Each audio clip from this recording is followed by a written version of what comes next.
Hello, everyone, and welcome to our webinar. My name is Bob Cusick, and I will serve as moderator for the session. Our speaker today is Matt Brown. Both Matt and I work for APA, the Engineered Wood Association. Our topic today is titled Performance-Based Energy Code Compliance. This presentation examines common construction practices in climate zones 3 to 5 and will explore strategies for builders and energy raters to achieve energy compliance while balancing cost, structural integrity, and overall home efficiency. APA is a nonprofit trade association representing manufacturers of a variety of common structural engineered wood products. In addition to quality verification and product testing, APA conducts research to improve engineered wood construction systems and educates users and specifiers on the product's proper use and potential applications. Before we start today's webinar, I need to cover some housekeeping details. Matt's presentation will last about 50 to 55 minutes. Handouts of the slides can be found in the control panel on your screen. To ensure that everyone can hear the webinar clearly, we have muted all participants. While we're bookending the discussion with our cameras on, we'll be turning them off during the session to maximize the connectivity of the webinar. During Matt's presentation, we encourage you to submit questions by typing them into the questions pane on the control panel on your screen. We will answer some questions in a chat box, and we will answer some questions in the Q&A at the end of the session as time permits. A recording of today's program will be posted on our website, apawood.org, in a couple of days to a week. I'd also like to note that today's webinar is approved for AIA and ICC continuing education credits. About an hour after the conclusion of the webinar, an email will be sent to each attendee. It will include a link where you can get customized certificates of completion. The information provided in this webinar is based on APA's research and field experience, and no warranties expressed or implied are made. APA and its members are not liable for any damages resulting from the use of this information. Users should consult local regulations or a design professional to ensure compliance with relevant codes and standards. APA does not control workmanship, quality, or usage conditions, so it cannot guarantee product performance or design outcomes. This content is copyrighted, and reproduction or use for AI training requires written permission from APA. Your feedback is important to us at APA. I'd like to point out that you see a QR code on your screen. If you open your camera on your smartphone, a link will pop up to take you to the survey on this session. A link will also be emailed to you about an hour after the conclusion, and it will also be shown to get a little later in the program today. Today, I'd like to introduce our presenter today, Matt Brown.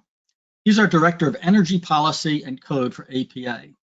With 20 years of experience in the building industry and 15 years dedicated to energy rating, engineering, and code development, Matt has consistently advocated for advancing energy efficiency. His approach focuses on achieving cost-effective solutions that balance energy efficiency with robust structural design. Matt, I'll give it over to you and you can take the program away. Thanks, Bob, and welcome to today's webinar. Let's go ahead and get started on today's topic. So before we jump into our presentation today, we're going to talk a little bit about APA to get started with. So APA has 4 key divisions. Our Market Communications Division, which is in charge of all of our digital content, publications, and website. Our Technical Services Division, which is where they do product qualification, test products to failure in our test facility in Tacoma, Washington. The Market Access and Development Division, which is what I'm part of, where we have a field staff that is across the country to assist builders, architects, designers, code officials, engineers with engineered wood product questions, engineered wood product use, and code questions that they may arise in the marketplace. And our Quality Services Division that is in charge of maintaining the trademarks that are on products, ensuring quality, that they meet the standards out in the field. And here's today's course description. So without reading it all, basically today we're going to talk about energy codes, energy use, energy pathways for compliance, and the presentation is going to look at common construction practices in climate zones 3 to 5 and identify assemblies and credits that could be utilized for both the ERI and simulated performance path. And remember, flexibility is key to home efficiency, so we talk about that quite a bit throughout the presentation. And here's our learning objectives for the day. So we want folks to develop an understanding of IECC compliance pathways, understand the advantages of performance-based energy code compliance, understand the component and material effects on ERI compliance, that's Energy Rating Index compliance, understanding simulated performance compliance and projected exterior wall assemblies that can be used to comply. So for today's agenda, we're going to start with defining code compliance pathways, introducing APA's performance-based energy code compliance publications, the ERI path to compliance, and we're going to talk about simulated performance. So as we get started today, we're going to talk about defining energy code pathways. So the 2021 IECC, or International Energy Conservation Code, has 4 different compliance pathways. 2 of them are considered prescriptive in the code, and the other 2 are considered performance. So the prescriptive paths are just the prescriptive path, and that's a set table of R values, kind of like a recipe for the house of how you build up the exterior building thermal envelope components. And then you have the U factor and the UA alternatives approach. The U factor is just a set table of U factors that you can utilize for compliance with the code. And the UA alternative is a total building UA approach, often called like the res check approach, where you can look at different components and trade them within the building thermal envelope, as long as the overall U factor is the same in a code built home as your as design. And then in simulated performance in ERI, both of those are performance pathways. ERI is Energy Rating Index. It's an index-based approach with a numerical value, where simulated performance looks at an energy cost approach or energy usage approach. So when we look at the 2021, this is the prescriptive building envelope components table, the R value table that I referenced earlier. And as you can see in the red box, that's the portion of it that is often considered one of the most challenging for builders to meet. And if you look at the climate zone 3 per se, you have an R20 exterior wall or a 13 plus 5. Anytime you see the plus 5 or a plus 10, that means it's continuous insulation on the wall system. So we can see in climate zone 4, different from the 2018 code, we moved to a 20 plus 5 on the exterior wall assembly. So basically everything climate zone 4 and north to the Canadian border would require a 20 plus 5 prescriptively. And these values can be traded in other pathways in the code as well, and we're going to talk about that as we move forward. Also of note, increases from the 2018 code are the R60 attic requirements, ceiling R value requirements, and the expanded slab insulation requirements that you'll see on the right side of the table. And this piggybacks on what we just talked about in the table. As you can see, basically everything that starts at the bottom of the yellow area there, the 4 area, all the way up to 7, or the Canadian border, all of those areas are now going to require continuous insulation or a very hefty wall cavity value. And when I say hefty, it would typically be a 2x8 framed wall, which is not practical for construction today. Of note, though, the above-grade wood frame wall category didn't change in the 2024. Though, as you note, the ceiling R value changed, the window R U factors changed some, and the slab R values changed as well. And let's talk more about what changed in the 2024. So here are some advantages of the 2024 IECC. So prescriptively, for exterior walls, it'll allow an R20 in climate zones 4 and 5 if an electric heat pump is installed. So they don't have to put in that R20 plus 5. It lowered the ceiling insulation requirements.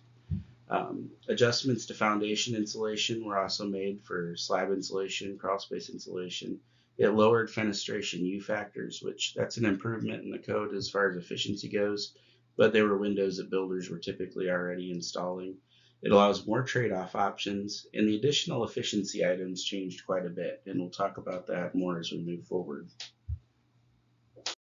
So as far as the prescriptive path goes, a few of the positives are it's simple to enforce and understand. It's basically just a recipe for the envelope.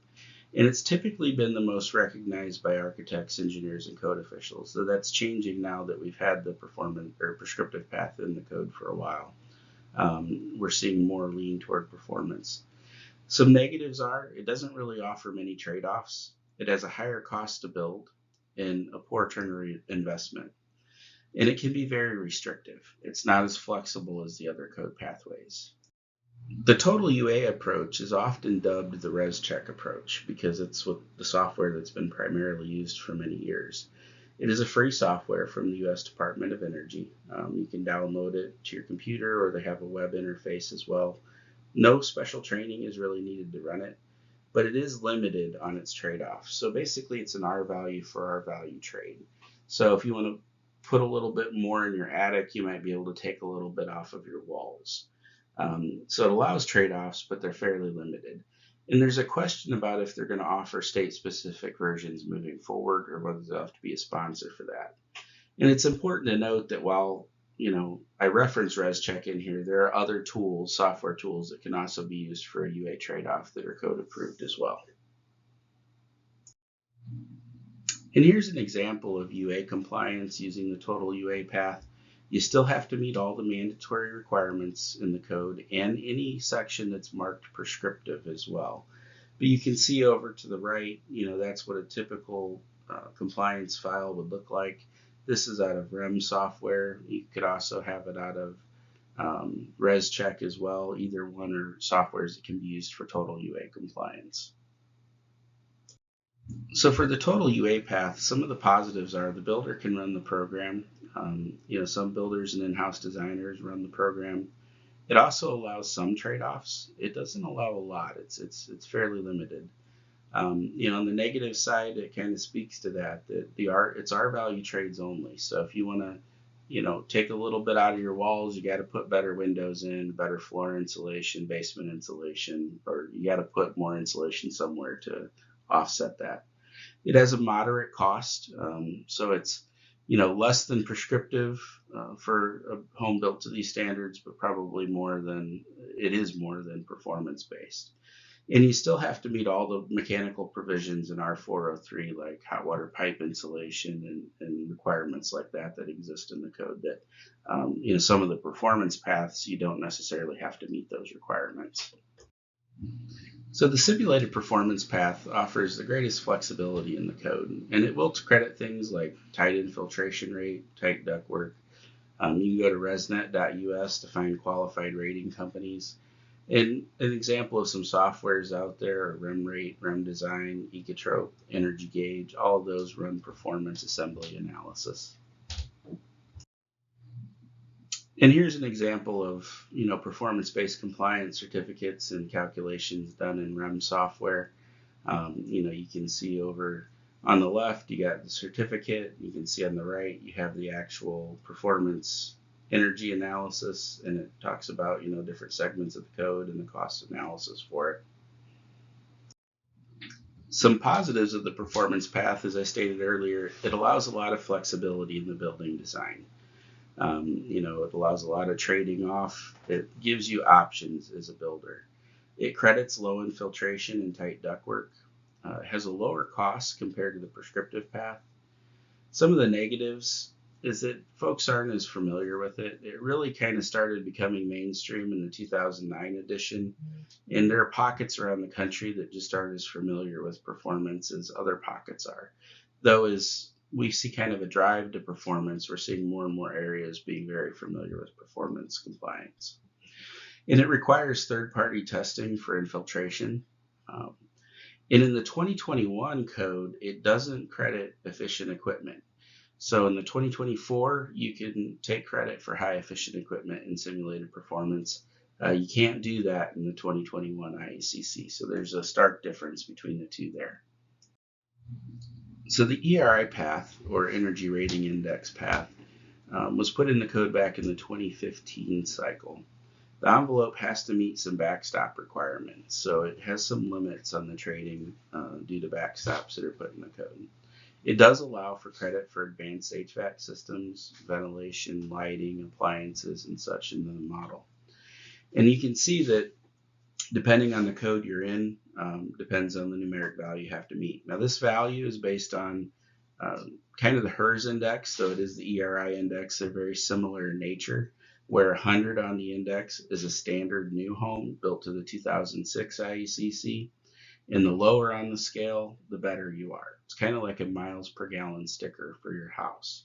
So as you can see in 2021, you got to meet 52, which means you're about 48% more efficient than a home built to the 2006 IECC.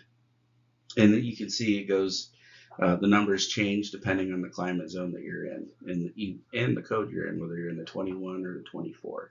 So it's just a numeric number assigned to the home through the software approved by ResNet. And basically you have to be equal to or less than that number to be in compliance and still meet mandatory requirements of the code. So some positives to the ERI path, or it's often dubbed the HERS path, though it's not technically HERS, but a lot of people know it as that, so I kind of reference it. It's often dubbed that, is it allows flexibility in building design. It does credit low infiltration and tight ducts, and it has a lower cost compared to the prescriptive path. It credits high efficiency equipment, which is nice. So in the 2021, this is the only pathway that will allow you to take credit for high efficiency equipment. Some of the negatives are, again, builders and code officials just aren't as familiar with it yet. So as it's becoming more mainstream, builders and code officials and designers get a little more familiar with it. And it does require third-party modeling and testing. So this pathway, you have to have your modeling done, your preliminary work done by a certified HERS rater as well. So when we talk about performance and ERI modeling, really they both work the same way. We have a proposed design, how the builder wants to build the house. You have a standard reference design, which is based on the R value, the prescriptive table in the code. It's technically based on the U factor table because that's how we calculate energy. So, but it's the same as the R value in the residential code. It uses an energy estimation tool through the software. And on performance, you have to show that your proposed energy design cost is less than or equal to the standard or the reference design. And that same energy estimation tool, when we're talking about the ERI path, it spits out a numerical value, and you got to be equal to the value in the code table or less to be in compliance with the code. But they both use the same basic premise of proposed design, standard reference design, and energy calculation tool. And that's where we really wrap up defining the code pathways today. So next we're going to start talking about APA's performance-based energy code compliance publication that is produced and available for folks to see. So let's talk a little bit about what the guide is and what the guide isn't. So it is intended to be a publication that guides to generate conversations between raters and builders on the differences of switching out different components in the home from an energy perspective. All assemblies must be modeled for the house, the particular area that you're in, by an energy rater. So, these are all using a basis for design, but anything that you see in here still has to be modeled by an energy rater before it's used in the field. And one thing that the performance pathways do is they take a look at the home, kind of a whole home approach versus a component by component approach. So when you look at a whole home approach, it looks at things like, especially in the ERI, it'll look at things like efficient appliances, as well as efficient lighting and HVAC systems, air leakage. Simulated performance, the same, though it's limited in the 2021 where you don't get to look at equipment, but it still looks at high efficiency windows, how things are insulated, what kind of ventilation strategy you have, attic insulation, and the tightness of the building overall. So let's talk a little bit about our modeling basis. So we use the DOE prototype single family home for determining the cost effectiveness of the IECC. This provides a consistent, rational basis for our energy models. They're all apples to apples comparisons. It's the same house or component. We just flip out the component that we're looking to model for our tables in here. And the assembly reference models are based on the 2021 IECC U factor table. So we use the 2021 as a basis and model against it for improvements. So our performance-based publication will be referenced several times in the sections coming up here.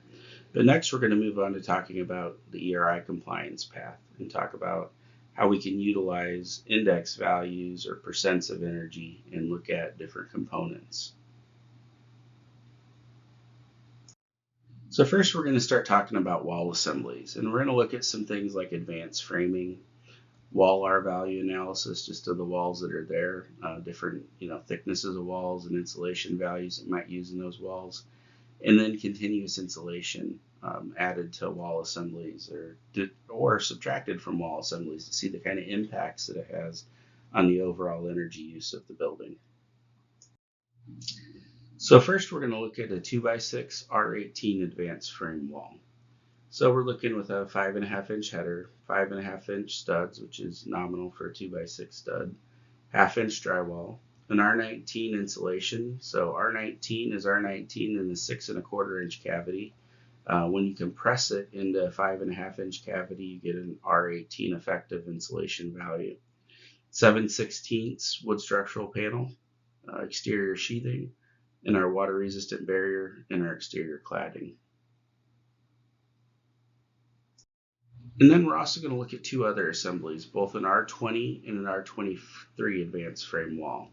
So same components for the header, the studs, we have our 1/2 inch drywall, but the cavity insulation will change to either an R20 or a 23.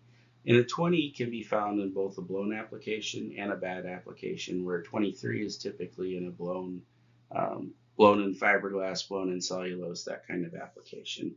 Again, 7/16 wood structural panel exterior sheathing, our water resistant barrier, and our exterior cladding.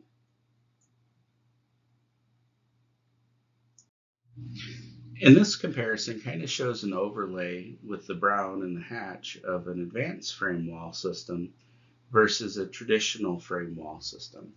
So in this particular one, we're showing a single top plate on it. You can have wood structural panel box beam or single ply headers, EWP headers, single studs at our window and door openings on each side, or limiting the studs really is all part of advanced framing. Ladder blocking installed instead of blind corners or corner blocking where you have two additional studs there. The ladder blocking allows for more insulative area to be installed, and it doesn't affect the structural performance of the wall system. 2x6 studs, most of the time in advanced framing, that's what APA would recommend compared to typical 2x4 stud wall in many climate zones. Eliminating redundant cripples where they're not needed. We get kind of in a rhythm of the way we normally lay things out in advanced framing. It takes a little more thought and planning. And putting 2 and 3 stud corners in, sometimes called California corners, where you're eliminating a framing member, but more importantly, allowing for more insulation to be in those corners so you don't have cold spots that are created or energy loss that's created from the additional framing in those corners or lack of insulation. And here's kind of looking more at the corners. So, on the right, we're looking at more of a traditional corner with a core in there that would have to be insulated. Being someone who's been out in the field many times, I've seen a traditional corner, asked if they're insulated. The framer says, oh yeah, we insulated it. They had insulation rolled out with the lumber order. I find the insulation rolled up, still brand new in the dumpster. And if you core into those, we often find that they were never insulated. And those create cold spots and energy loss in the building. And you can see on the left-hand side there, we have what's often dubbed as a California corner. This is a 3-stud corner where you have the 2 studs, and then you have the one that creates the drywall nailer as well. But you can see it allows insulation all the way back into the corner, so it reduces the thermal bridging that we get in that area. And here's an interior wall intersection option that you can utilize. So this is using ladder blocking instead of, kind of a typical blind intersection there. The advantage of the ladder blocking is it allows a full exterior, toward the exterior insulative area there that can be used. You get a little reduction for where the studs are, but by and large, you get a lot more insulated area within the ladder junction. And it's Important too to install the blocking with the face vertical for the maximum effect. That allows the drywall to have the maximum area to attach to. Plus, then you're not creating a thermal bridge all the way from the inside to the outside with framing if you turn them flatwise. So from an energy perspective, it performs a little bit better if you turn them vertically versus flat. And notice this particular detail still has a double top plate. So we find that advanced framing is best taken in steps. So a lot of times builders will change the stud spacing and then keep the double top plates for a little bit of a comfort factor with it. Another advantage with advanced framing is utilizing engineered lumber in conjunction with the headers, because oftentimes you can get a single ply or a smaller, dual ply system that'll carry a load of a wider opening and allow more room for insulation to insulate that header. So you get that cavity space that can be insulated above the window. You get more insulated overall wall area whenever you can do that. So just keep in mind that for many openings, 4 foot wide or less in 1-story buildings, you can have a single stud at each side, and that can be adequate.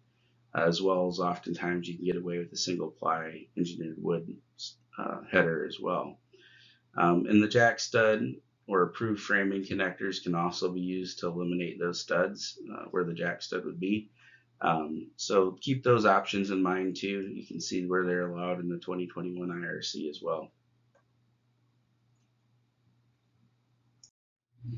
And really one of the keys of advanced framing is stacking our framing for structural integrity. So when we have a inline load path that goes all the way from the roof trusses all the way down to the foundation, you get a direct load path that way.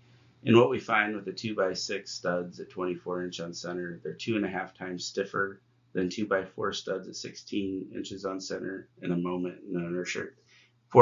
of inertia comparison of those. So you do end up with a better wall system with 2x6 24 on center versus a 2x4 16 inch on center from a structural aspect as well as an energy aspect.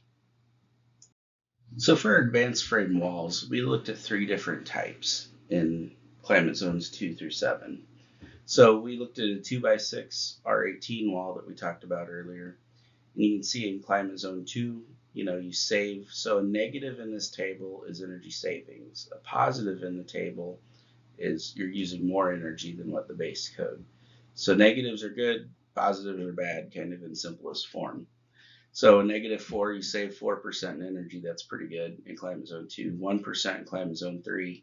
And then 4 to 6, you're costing yourself some energy because the base code requires a 20 plus 5 in those categories. And in 7, you're costing yourself about 3% in energy. If you look at the 20 and 23, you can see again in climate zone 2, it's all about 4% savings. So those wall R values in climate zone 2, there's a theory of diminishing returns. So you've already hit kind of where your maximum payback on those walls are going to be. So it's all pretty consistent at 4% savings. In climate zone 3, we see a little bit of a difference between the R20 at a 1% savings and a 2% savings for the R23. And once you get into climate zone 4, 5, and 6, they're pretty much all positive numbers for the most part, where you're ending up, costing yourself a little bit of energy using advanced framing, but you also don't have the continuous insulation cost on there. And you can probably look at table 2 and find other areas where you can make up that energy loss. So you can use advanced framing. And again, keep in mind, our advanced framing is considering an 18% framing factor, double top plates, and R12 insulated headers as standard. So advanced framing can be made up a bunch of different ways, and this is just the way that we looked at it for the analysis in our table here.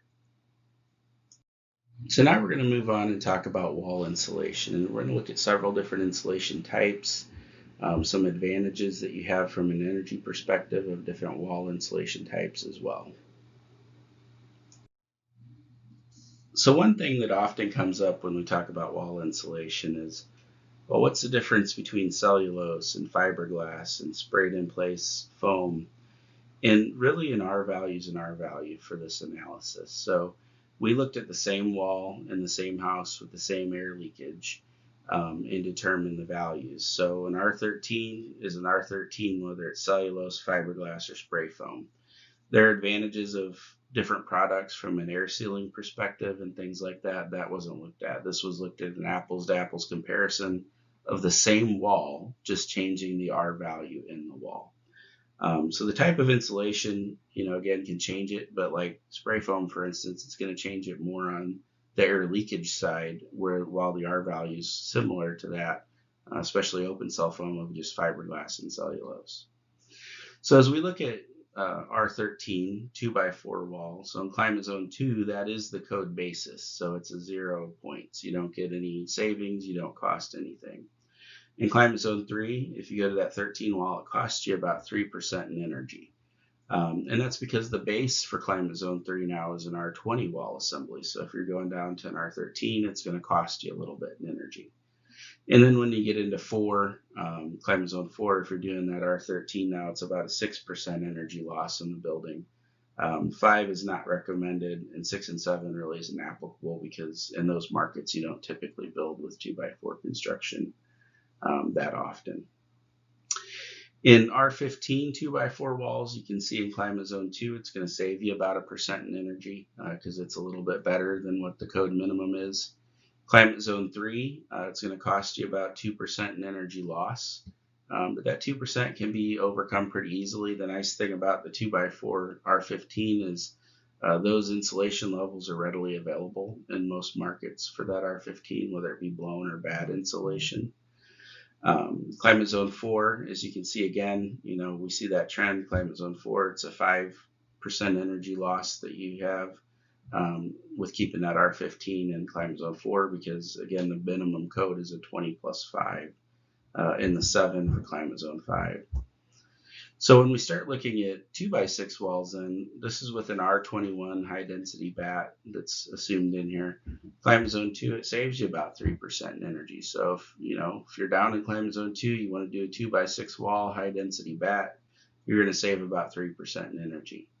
In climate zone 3, it's going to save you about 1% in energy because the code minimum is an R20. So if you go with an R21, you get a little bit of efficiency savings on it. Climate zone 4 with the 20 plus 5, you can see that a 21 is only about a 1% energy loss, which is fairly easy to make up. So if you do a 2x6 wall, high density bat, well, it doesn't meet the 20 plus 5 of the prescriptive code. If you're looking at it in performance or ERI, you can utilize that it's only with the 21, 1% of energy loss, and you can make that up.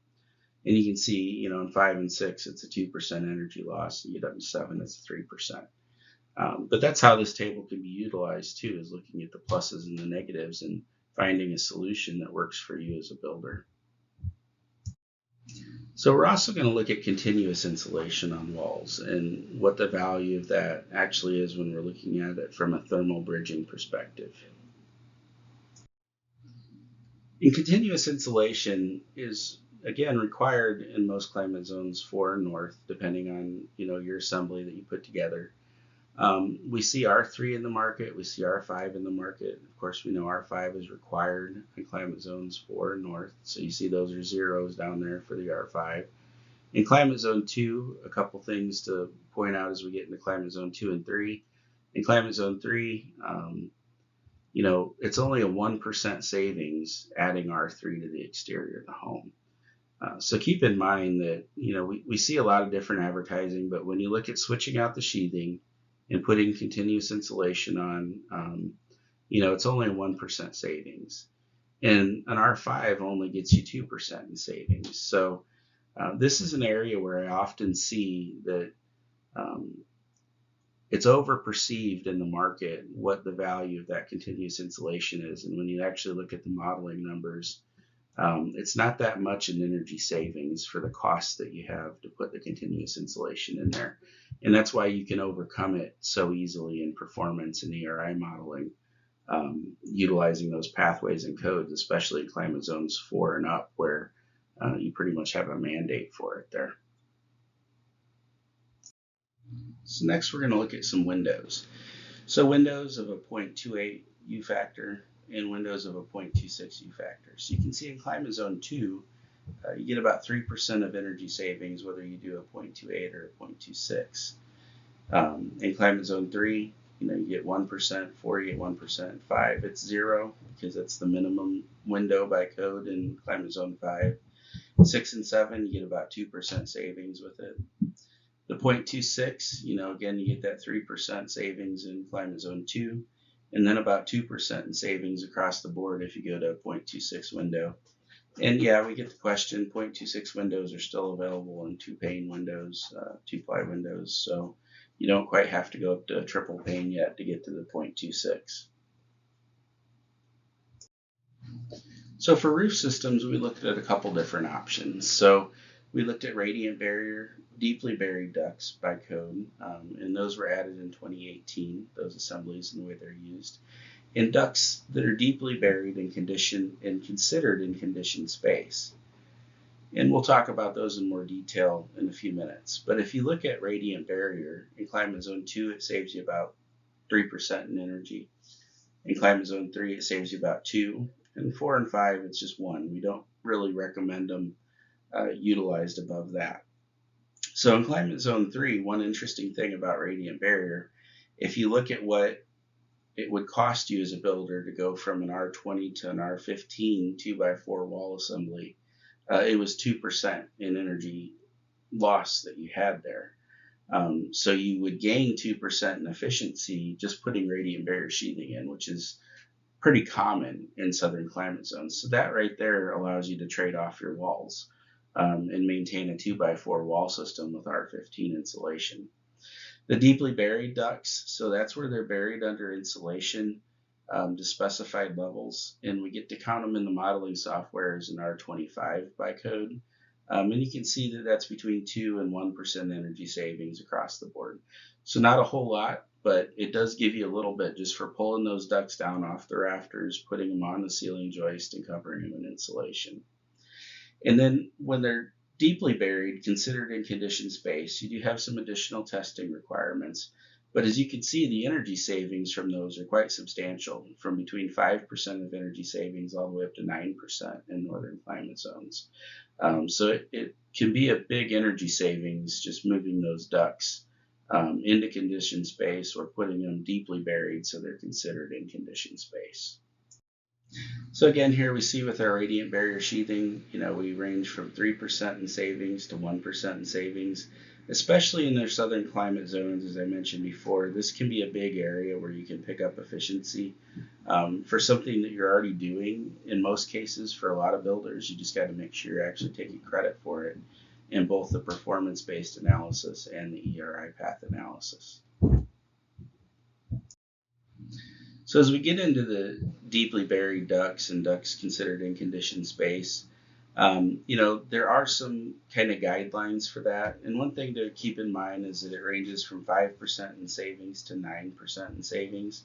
They do have to be tested to tighter thresholds. So the code minimum testing is 4 CFM per 100 square foot of conditioned floor area.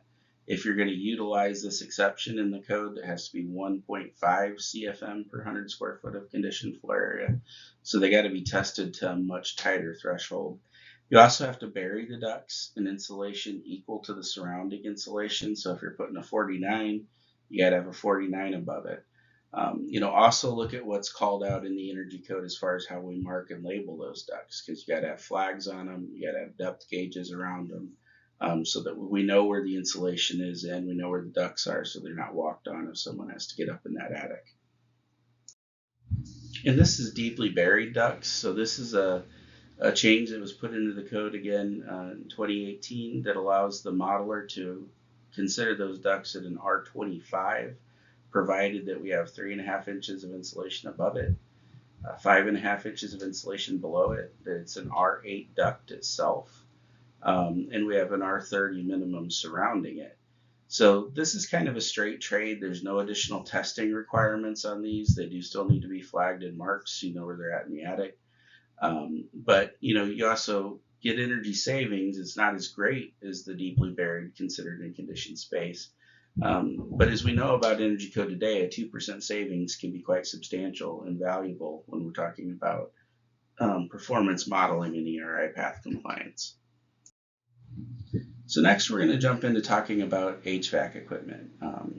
And not all of this can be taken into consideration for the 2021 code. Most of this, performance-wise, you can take it into consideration in the 2018 or 2024 code. However, you do get credit for it regardless from an energy standpoint. So in the ERI index, you'll get these credits for it, but you can only take credit for it in simulated performance in the 2024 and not the 2021 IECC. So first we're going to look at 95% AFUE furnaces. And when we look at this, we're looking at that basis, and we have a 2% savings to about an 8% savings depending on the climate zone that you're in. So as you get more up north, especially in the ERI path, say in the 2021, that's 5% savings that you get just for putting in a high efficiency furnace. In the 2024 IECC, you can also realize that savings because equipment is included in the performance path of the 2024 as well. So it gives you that ability to have flexibility within the building by utilizing higher efficient equipment. We also looked at 18 SEER air conditioning, common in some markets, not so common in others. But as you can see in the southern climate zones, say 2 and 3, you have pretty good savings of 4 and 5% respectively. And then once you get into climate zone 4 and 5, you have energy savings for the 18 SEER AC units. But since, especially 5 is a more heating dominated climate zone, you don't get as much value out of it there as you do in climate zones 4 through 2. So we added ductless heat pumps to our latest edition because the 2024 actually gives you some straight trade-offs for putting in heat pump systems on your exterior thermal envelope. And we wanted to show some of the values. So this is a ductless system, often called a mini split system as well. Pretty standard HSPF and efficiency ratings that we used. But you can see, say, in climate zone 2 and 3, you can get 11% energy savings in those climate zones for doing these whole home. 4 and 5, 4 especially still has good energy savings. 5 is kind of marginal. But again, these systems are becoming more efficient in northern climate zones as the technology is improving, and that's demonstrated here in the table. And they're becoming more and more common as folks look to move ductwork completely inside the building thermal envelope and not have to worry about constraints on framing materials and stuff like that. So we're seeing more and more mini split type systems being utilized in housing. So in the update of the publication, we also added energy recovery ventilators to the analysis because they're becoming more and more popular, used as well. And you can see that these save between 2 and 3% energy across the board utilizing these, and they can provide flexibility, especially in the 2024 IACC, where you can utilize these in performance. Even the 2021, you can utilize ventilation strategies in performance as well as the ERI. So it gives you some flexibility and the ability to, have trades within your building thermal envelope based on the ventilation strategy that you use, which provides flexibility for builders. And they provide good indoor air quality as well. So that wrapped up our ERI compliance path, where we're looking at numeric values associated with specific energy improvements or different assembly types. Next, we're going to start talking about simulated performance assemblies and look at kind of that whole home approach of an assembly that can be utilized in both the 2021 IECC and 2024 IECC. So first, we're going to look at assemblies in climate zone 3. And keep in mind that all of these are based in the DOE base home, and they would need to be ran by an energy rater or modeled by a qualified individual to be utilized in the field and for permit submittal. So let's look at the 2021. So your exterior walls, you can do an R13. So this is kind of like an assembly that you can utilize to meet minimum code compliance for climate zone 3. 2021, you can have an R13 wall, R38 attic, a U.40 window, just an 80% furnace, 16 SEER AC, exhaust only ventilation, and add a radiant barrier, and that'll get you in compliance. In the 2024, you can still utilize your R13, R38 attic insulation, 0.40 window, U factor, 80% furnace, 16 SEER air, exhaust ventilation, and radiant barrier. So the same assembly works for both the 2021 and the 2024 in Climate Zone 3. So when we look at Climate Zone 4 in the 2021, we have to have an R15 exterior wall insulation, R49 attic, 0.35 U factor window, high efficient furnace, even though you can't really count it in the 2021 performance pathway, you still utilize it. 14 SEER air, exhaust only ventilation, and no radiant barrier. In the 2024, it's pretty much the same, except now we do count the 95% AFUE. And you notice that there's really no change. You can still do your R15 2x4 wall. And in Climate Zone 5, this is where we see the base minimum code now required a 20 plus 5 CI. You can use a 21 in the 2021 IECC, a 49 in your attic, a 0.28 window, 95% AFUE furnace. Again, you can't really count it in simulated performance, but you can in the ERI pathway. 14 SEER AC unit, an ERV for your ventilation strategy, and no radiant barrier, and it puts you in compliance. And in the 2024, you can actually go down a little bit on your exterior wall R value, because again, now you can take credit for that furnace in there, that high efficient furnace. So you can go down to an R20 2x6 wall with an R20 medium density bat, 49 attic, 0.28 window, an ERV, and 95% furnace, and you're in compliance. And if we look at Climate Zone 6, you can see that in the 2021, you can go with an R23 blown insulation, 49 in your attic, 95% AFUE furnace, 14 SEER air, and an ERV, and be in compliance. And in the 2024, again, because now we can actually take credit for that furnace being higher AFUE, and the attic change in insulation helps that as well. Now you can go with an R21, which is just a typical high density bat, an R49 attic, a 0.28 window, 95% AFUE furnace, and 14 SEER air. The other thing, in the 2021, part of why we leave the 95% furnace in there is because that's what's typically put in the market anyway. Again, you can't really take credit for it in simulated performance, but the market already does that, and you can take credit for it in the ERI pathway. And a couple systems to keep in mind as we talk about wall systems is high performance systems. So they're value added wood structural panel systems that have foam to them. In the picture here, this is actually a 2 layers. So it was just regular wood structural panel with foam put over it. They do have them where they're bonded now. Certain mills produce panels that have the foam bonded to the wood structural panel. So you get both your structural superiority and your insulative properties from it.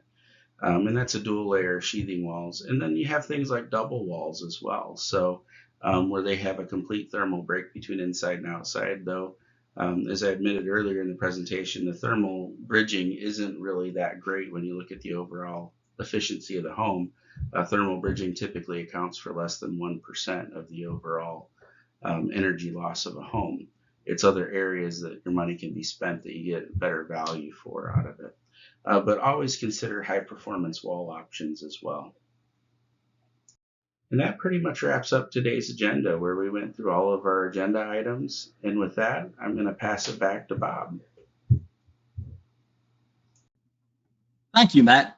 Before we begin our Q&A, I'd like to remind you that your feedback on today's webinar counts for APA. We really value this feedback. So the QR code shown on the screen will link you to today's survey. You just open your camera on your smartphone and a link will take you to that survey. Alternatively, a link will also be emailed to you in about an hour. So please take a minute and fill that out. So we do have a few questions come in, Matt. It looks like we're getting up on our time, but let's see how many we can get in here before we really run on that. We do have some housekeeping things to take care of at the end. The first question, I see prescriptively that climate zone 3 wood frame walls require an R20 or R13 plus 5. So does an R19 fiberglass bat with R values of the sheathings, air films, and drywall satisfy this requirement? Thanks, Bob. That's a good question. No, not really, because section R402.1.3, R value computation, tells us in the R value path we can't sum the values of things like air films and sheathings. You can, however, sum those values in a U factor or UA trade-off approach as well as the performance approach to the code. So those pathways allow you to sum those factors, and then you can get a trade-off of that R value to an R19 or even R15 in some cases. Okay, thank you, Matt. Next question, in the simulated performance path, the question is, can a builder conduct or provide the energy modeling? That's another good question, Bob, because the builder can technically provide the energy modeling within the code. It doesn't specify that it has to be done by a third party. However, it does specify the software that can be used. It's got to be approved. What you'll find, though, is that many cases, since we have to have the houses tested for air leakage, the raters that do that testing typically provide the modeling as part of their package. So while technically they don't have to, the testing has to be third-party rated. It can't be done by the builder or an HVAC contractor typically. Okay, thank you, Matt. So next question, the ERI path limits the envelope trades to 115% of the UA of the prescriptive path. So what challenges has that posed for builders? That's a great question, Bob. This is one that's come up a lot because there was a change from the 2018 IECC to the 2021 regarding this backstop, and they put it as a percentage of UA in the 2021. 115% of the UA basically gives us a 15% trade-off allowance per se. So it allows, and it really depends on what the builder's approach is. What's important to them to trade? Is it walls? You know, if it's walls, you could potentially trade down the wall R value for more, energy efficient windows or attic insulation. But the 15% gives you quite a bit of flexibility. So say in climate zone 3, where an R20 is required, we see builders that are able to trade that down to an R13 and keep a 2x4 wall in that climate zone just based on increasing insulation or taking credit for other components in the building envelope. Okay, thank you. The next question, so if an R3 continuous insulation saves 1% of energy, is that equal to the thermal bridging of the wood studs? Not exactly, because it's 1% over the entire area of the exterior wall, where the studs, according to ASHRAE, only account for about 25% of that. So the thermal bridging through the studs only accounts for about 0.25 or, not even, just about 0.25% is all that counts for. That's something that we see in the market that is they're often construed to look differently because the actual impact of thermal bridging through the studs is very minimal compared to other things that transfer energy in the building thermal envelope. Okay, thank you, Matt. Okay, this question has to do with the ducts in conditioned space. Because it references the ducts have to be tested to a tighter threshold. What are these testing requirements? So that's another good question because in 2015, ducts in conditions or ducts deeply buried to be considered in conditioned space was added to the code. And part of that addition is that we're getting those ducts tighter so that they're acting like ducts that are within the building thermal envelope. So where the code would require for general attic ductwork to be tested to 4 CFM per 100 square foot of floor area, when you're doing the deeply buried considered in conditioned space, they got to be tested to 1.5 CFM per 100 square foot of floor area. So it's a much tighter threshold, but you also get the energy benefits of it in the modeling. Okay, thank you, Matt. We're starting to run up on our time. I got some housekeeping things I'd like to take care of, but I'd like to let everybody in the audience know if you've submitted a question, we'll pass them on to our engineered wood specialists who are located throughout the country that will address these questions for you. And with that, I'd like to mention that and reinforce that APA does have field staff located throughout North America. These local APA engineered wood specialists are a free resource that is available to you for assistance on any questions you may have regarding APA engineered wood products. Their individual contact information can be found on the staff contacts page on the APA website. So I'll help you navigate to that page. And to navigate to this page, what you need to do is go on apawood.org, and you'll go up and select the contacts at the top of the page. This will take you to our main contact page, and from here you can select Learn More option under Market Access and Development. You'll then navigate over to our Engineered Wood Specialist page. It'll show a map with the different territories where we have field staff. By scrolling down, you can select the appropriate region and get the contact information for your local engineered wood specialist. So I encourage you to go there and find out who your local engineered wood specialist is and reach out and get to know them. They're a good resource. As I said, they're free to use, so take advantage of these services. And finally, I'd like to make sure that you're all signed up to receive our APA Update newsletter so that you'll be notified of our next webinar, as well as future webinars and updates to APA publications and standards. To receive it, all you need to do, starting with the home page again on our website, is click on the Sign In the upper right-hand corner of the page. In the menu that drops down, simply select Register. From there, you will need to let us know what you'd specifically like to receive, which in this case is the APA Update newsletter. And additionally, I'll point out that APA has resources to assist you at our help desk. They can be reached a couple of ways. Maybe the best way generally is email them at help@apawood.org, provide whatever information you may have. This gets them well informed and they can answer your questions more easily. Or if you're so inclined, you can phone them at 253-620-7400. I'd like to thank everybody for attending. And just one last reminder that your feedback is important to us, and this QR code will also come in the email. Use your camera on your smartphone to open a link to survey on this session, and just the email will also have the link. So take some time and fill that out and let us know how we're doing. So with that, I'd like to thank everybody for attending. Please be sure to sign up for the newsletter if you haven't already done so, and you can be notified of our next webinar. We appreciate everybody's time today and look forward to seeing you soon.